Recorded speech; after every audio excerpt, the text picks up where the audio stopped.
He used some accelerant. He was filmed. He terrorized our community.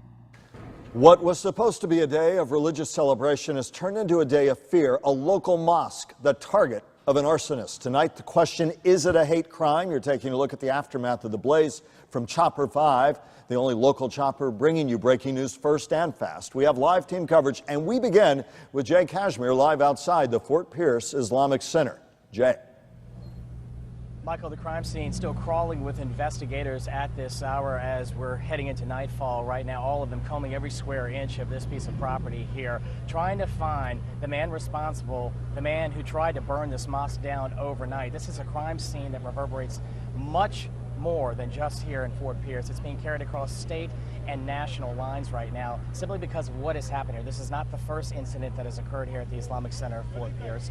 This has been in the spotlight, the national spotlight before, and that's why so many media and so many investigators are descending upon this crime scene right now, and they will be here for the next several days, again, trying to find that arsonist, that person who tried to burn it down overnight. We want to begin our team coverage right now with John Shaman. John, take us through the investigation and what happened last night. Well, Jay, right now the fire first was called in at about 12:30. There were 2 911 calls that came in, and as you mentioned, this story has gotten national and international attention, but it is also a local story. It has created a lot of unease in this neighborhood. I talked with one woman who was afraid that this might be coming.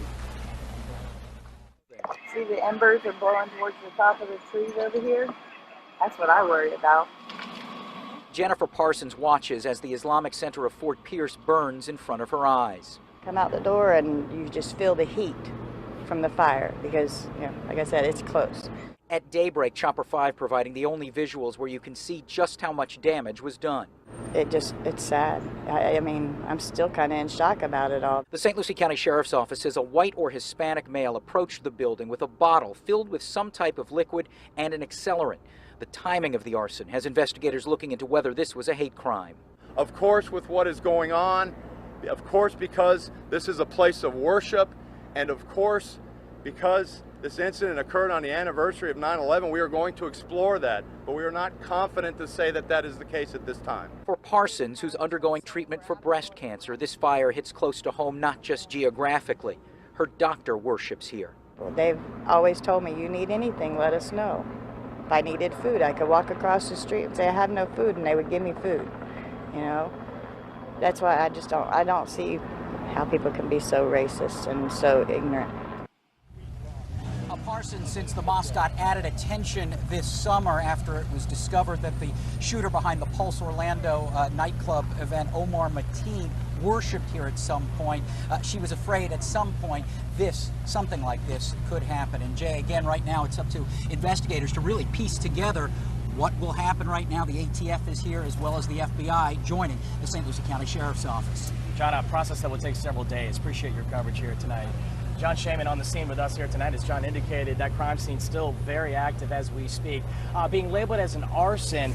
But the Council on American Islamic Relations is taking this a step further. They held a press conference just a few hours ago where they pointed out exactly what they're looking at right now and their growing frustration. Here's what they had to say.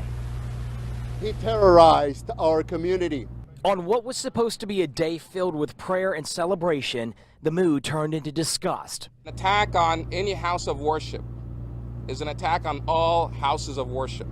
It's unacceptable. The Council on American Islamic Relations held nothing back when describing what happened here.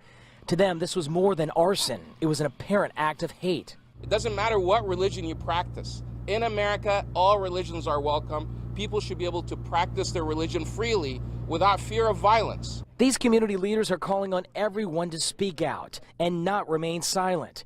For the next hours, days, and weeks will be the biggest challenge to find the suspect and resume prayer inside their mosque.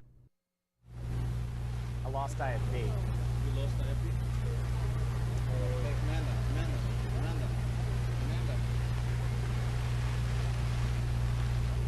So tonight, the Council on American Islamic Relations really saying that they will not tolerate any violence like this. They expect to get back in this mosque one day and pray, albeit it could take several weeks before that happens here tonight. It's hard to tell exactly where the mosque is burned when you look at it from this vantage point. The arsonist went in on the side and came in. And for our next round of coverage, we want to send it up to Ashley Hinson. She's live in Chopper 5 with the best aerial exclusive view of the extent of damage, both inside and out. Ashley. Jay, you're seeing the damage from Chopper 5, the only local helicopter giving you a bird's eye view of the damage left behind after this attack. But as you mentioned earlier, this isn't the first time the mosque has been involved in controversy. If you remember, back in May of 2014, the first known American suicide bomber killed himself and several Syrian troops with a truck bomb.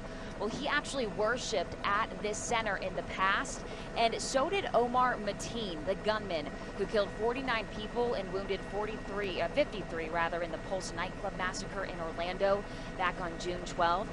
Then on July 2nd, a member of the Islamic Center was attacked by a man yelling, "Go back to your country." That accused attacker was later arrested, and then that brings us to today when the center was set on fire. Right now the community just trying to grasp what happened and how they can move forward. Jay, back to you. 31 a.m. The St. Lucie County Emergency Operations Center received 2 911 calls. Both callers indicated and told the dispatchers that the Islamic Center of Fort Pierce here was on fire. They knew this because there was flames coming out of the roof that were visible from Midway Road. St. Lucie County Sheriff's deputies and St. Lucie County Fire Department responded to the scene. When they arrived, the Islamic Center was in fact engulfed in flames. Firefighters quickly acted to extinguish the flames. However, the flame was up into the attic area of the Islamic Center, which meant the flame was not fully extinguished until about 5 a.m. this morning. Surveillance footage that was as a part of the surveillance system of the mosque was recovered shortly after that, taken to the St. Lucie County Sheriff's Office lab, and when viewed, it demonstrated and showed that a lone, either white or Hispanic male pulled up on a single motorcycle to the east side of the Islamic Center, approached the building. Shortly thereafter, as a matter of fact, as the individual was approaching the building, he was holding a bottle of some sort of fluid and what appeared to be some papers or something like that. Shortly after the individual approached the building, an immediate, very large flash was observed in the video footage. The male was then seen leaving the mosque in a hurry.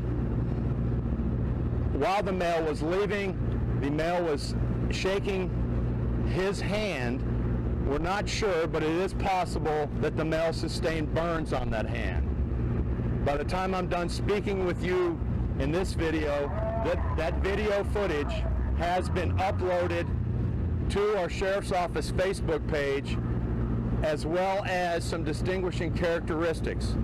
Also, the 2 911 calls that were received were also uploaded to the Sheriff's Office Facebook page with a link for you to download not only the videos, but also the 911 calls for you.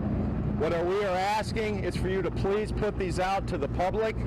We would like everyone to look at these in the community in hopes of identifying who this individual is.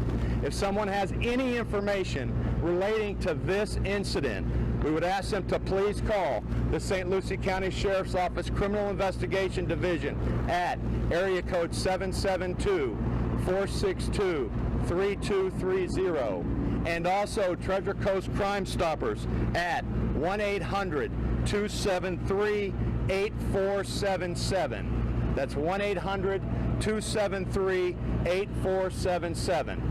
At this time, I'll take any questions you might have. What can you tell us about the motorcycle that the guy was on?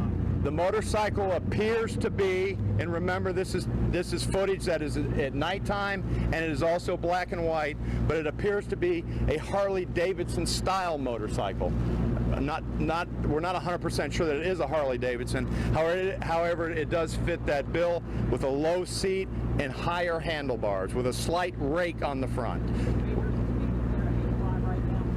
Right now, we're not sure exactly whether this is a hate crime or just an arson. We do know that a crime has occurred and that it is arson. We do not have evidence right now that says it's a hate crime. Of course, with what is going on, of course, because this is a place of worship, and of course, because this incident occurred on the anniversary of 9/11, we are going to explore that, but we are not confident to say that that is the case at this time. How extensive is the damage to the mosque?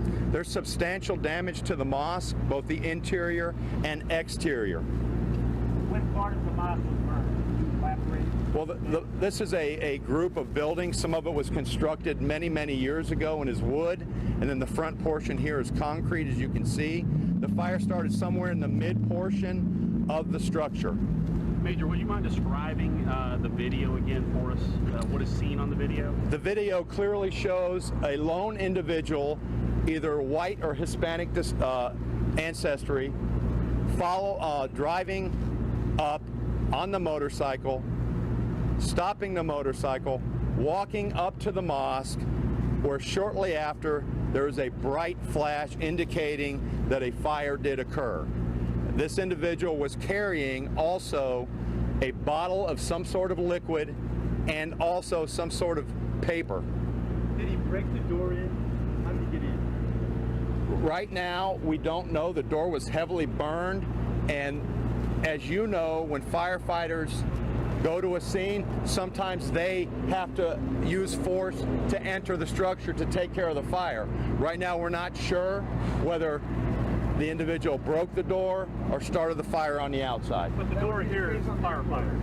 On that door, that would be the case. The firefighters opened that. Yeah, this is not the door this is not the origination of the fire here. In this case, the firefighters did force entry into this door. Yes, that's correct. Is this place damaged beyond salvage, or I mean, I don't know. So that from outside here. Well, I'm not an adjuster, and I don't know that. So I would say there is substantial damage to the structure. Will there be stepped up security here? Meanwhile, we are going to be out here probably for several days working this scene, and the crime scene will be protected with sheriff's deputies. Yes. And you said that no one witnessed you guys in this building, that from the mosque. That's what you guys. Yes, the mosque had a security system in place. We were able to recover that video from the mosque server because, as you know, power was cut, the building was substantially damaged, so we recovered the hard drive of that server, took it to our laboratory so we could recover the video. Will you be releasing that today? Yes, it should be available for you right now on our Facebook page. There should be a link for you to download both 9/11 calls, and also the videos are posted as we speak. We're not sure of that because it appears that he pushed the motorcycle out of the area before starting it. But he came up Midway Road or onto Cypress Street from Midway. So he approached the church from Midway, left on Cypress? Yeah, in the video, when you download the video, it'll be a little clearer than what I'm trying to explain to you. Yes, and I'm glad you asked that. He had a very distinguishable pair of pants on.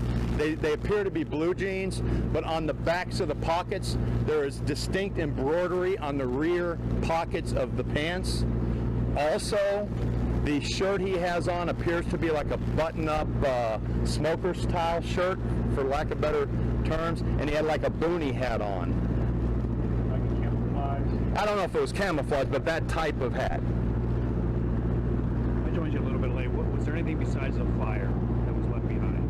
Any kind of words or anything like that? No, we have not located any threats. No one has claimed responsibility. We did not find any notes or anything like that. what do you hear from the members of the mosque? Are they concerned? The members of the mosque are very concerned for not only their well-being, but the well-being of the community. And, we want to ensure their safety as well as everyone else in the community.